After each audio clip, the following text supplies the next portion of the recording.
The worst thing that I just can't get over is we're not working right now. And I put that criticism directly on the Speaker of the House. I hope that Mike Johnson is finally giving a single health care policy because the country deserves it, and it shouldn't be a secret. Maybe Honestly, there is no plan. You know what? You want to know something? That, I believe, is the truth. Okay, we have a pretty fun one today. I have a few clips of Marjorie Taylor Greene lined up for us on The View of all places, as Republican infighting is my favorite sport. I've said this time and time again, and two of the worst human beings in America are going at it, in Marjorie and Mike Johnson. So leave us a like on the video if you can. It helps us out a ton. We're trying to get to 30,000 subscribers, and let's just get right to the breakdown. Republicans never made a plan for that. And I have been I yelled at Mike Johnson last week on our GOP conference call. By the way, I'm missing the call today. It's going on right now.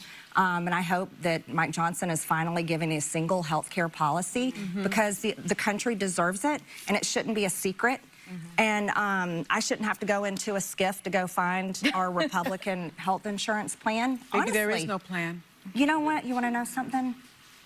That, I believe, is the truth. There's a lot of ideas, there's a lot of bills, but there's no consensus. I mean, who would have thought the first person to be honest in the Republican Party on this would be Marjorie Taylor Greene? There is no plan. There never has been a plan. Again, the left has been vindicated. We've been right this entire time. They just know that Obamacare stops their donors from making so much profit, so they attack it. It works because Obamacare is in the name, and most people don't know what it actually does, but it becomes sinister when you realize they've been trying to destroy this thing for 9 years, which objectively allows more people to have access to healthcare, and move millions off of it without a replacement in mind, which means millions of people would be without the protections it provides them, with literally no future, like nothing to even look forward to, all in the name of profit. It's truly disgusting behavior. The worst thing that I just can't get over is we're not working right now. And I put that criticism directly on the Speaker of the House. And we should be at work. All the people sitting in this audience, they go to work every day. People at home watching this show, they go to work every day.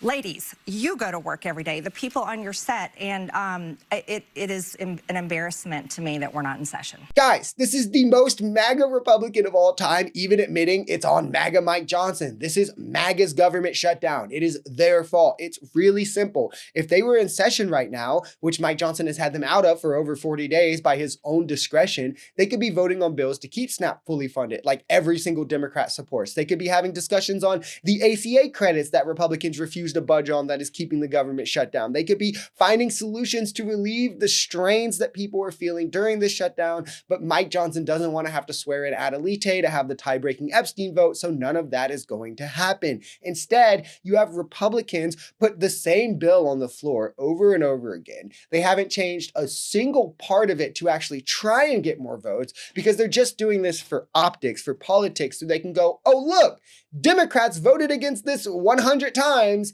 without, of course, mentioning any context, the pesky nemesis of misinformation. Free speech is everything. And it feels like it's harder to do and to have in this country. Do you think it's a good idea for the military to be marching into our cities and towns right now because maybe people don't like the speech that they're hearing? How do we combat that and get back to going after the people who really are the problems? Well, you know, on free speech, I want to say that I think that all of us right here are doing a great job of exchanging our ideas and things that we believe in, and we're doing it in a very professional and kind way.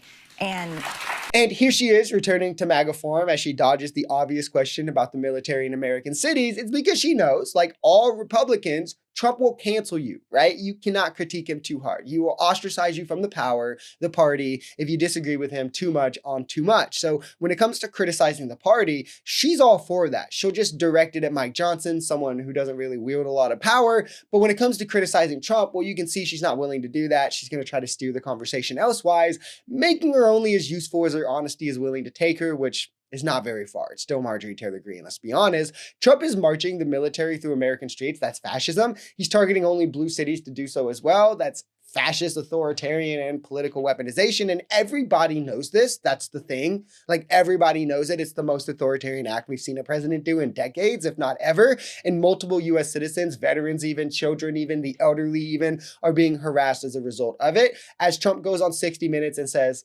we're not going far enough.